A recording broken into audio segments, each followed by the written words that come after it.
दोस्तों, जीवन का सबसे बड़ा सच है मृत्यु। सच भी है और डर भी है। विज्ञान कहता है मृत्यु के बाद क्या हुआ?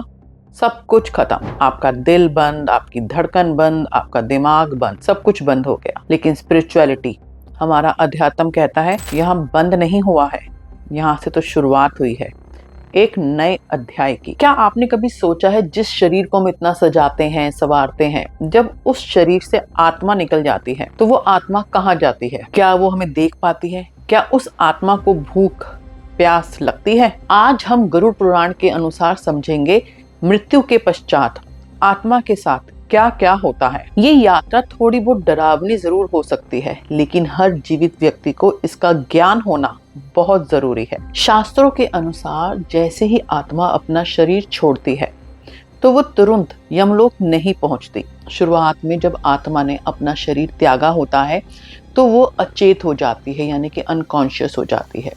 उसके कुछ समय के पश्चात जब वो अपनी कॉन्शियस में आती है तो वो एकदम से घबरा जाती है। वो अपने घर वालों को रोते हुए देखती है, बिलखते हुए देखती है। वो आत्मा अपने घर वालों से बात करने का प्रयास करती है। वो जोर जोर से चिल्लाती है कि तुम सब क्यों रो रहे हो, मैं तुम्हारे पास हूँ, तुम्हारे बीच में हूँ। लेकिन उस आत्मा का वो चिल्लाना, वो दुख, वो दर्द उसके परिवार वाले नहीं देख पाते। आत्मा बार बार पुकारती है, तुम रो मत, मैं यहाँ पर हूँ। लेकिन ना तो उसे कोई सुन पाता है, ना कोई देख पाता है। गरुड़ पुराण कहता है कि आत्मा को अपने शरीर से इतना मोह होता है कि वो बार बार उस शरीर में जाने का प्रयत्न करती है, दोबारा से उस शरीर में घुसना चाहती है, लेकिन बार बार उसके प्रयास असफल हो जाते हैं। और ये समय उस आत्मा के लिए सबसे ज्यादा कष्टदायी होता है, क्योंकि उसे उसी पल एहसास होता है कि अब मैं इस दुनिया का हिस्सा नहीं हूँ। अब आप सोच रहे होंगे कि आत्मा कितने दिन तक वहां रहती है, तो उसका जवाब है 13 दिन तक। मृत्यु के बाद 13 दिनों तक आत्मा अपने घर के आसपास भटकती है। उसे भूख प्यास बहुत सताती है। इसी वजह से हिंदू धर्म में पिंडदान और पानी का बहुत महत्व है। हम जो भोजन अर्पित करते हैं वही भोजन उस आत्मा को एनर्जी देता है। 10 दिन तक दिए गए पिंडदान से ही उस आत्मा का सूक्ष्म शरीर तैयार होता है। यह शरीर अंगूठे के आकार के बराबर होता है और इसी शरीर के माध्यम से वो अपनी आगे की यात्रा तय करता है। यदि किसी व्यक्ति का पिंडदान नहीं किया जाता तो वो आत्मा प्रेत बनकर भटकती है और अपने घर वालों को सताती है। 13वें दिन के बाद यमदूत उसे पकड़कर यमलोक ले जाते हैं। कहा जाता है ये रास्ता 86,000 योजन किलोमीटर होता है, जिसे तय करने में 47 दिन का समय लगता है। गरुड़ पुराण में इस यात्रा का बहुत ही विस्तार से और भयानक वर्णन किया गया है। जो लोग पापी हैं उनके लिए ये रास्ता आग की तरह तपता है।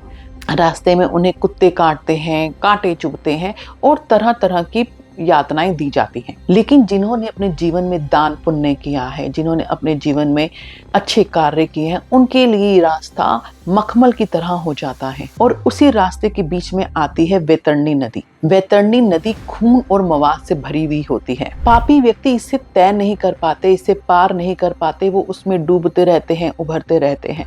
जबकि सत्कर्म करने वाले लोग, दानी लोग, गोदान देने वाले लोग इसे आसानी से पार कर जाते हैं। अंत में आत्मा पहुंचती है धर्मराज के दरबार में। यहाँ कोई वकील नहीं होता, यहाँ कोई गवाह नहीं होता, यहाँ बैठते हैं चित्रगुप्त। उनकी किताब में आपके द्वारा किए गए प्रत्येक कर्म का लेखा जोखा होता है। आपने कब किसी का दिल दुखाया, कब आपने झूठ बोला, आपके द्वारा किए गए प्रत्येक कर्म का लेखा जोखा चित्रगुप्त के पास किताब में होता है। जब आत्मा वहां तक पहुंचती है तो उसके द्वारा किए गए कर्मों के आधार पर ही आगे का फैसला होता है। उस आत्मा की आगे की जर्नी तय की जाती है। उस आत्मा के कर्मों के हिसाब से 3 प्रकार के फैसले किए जाते हैं।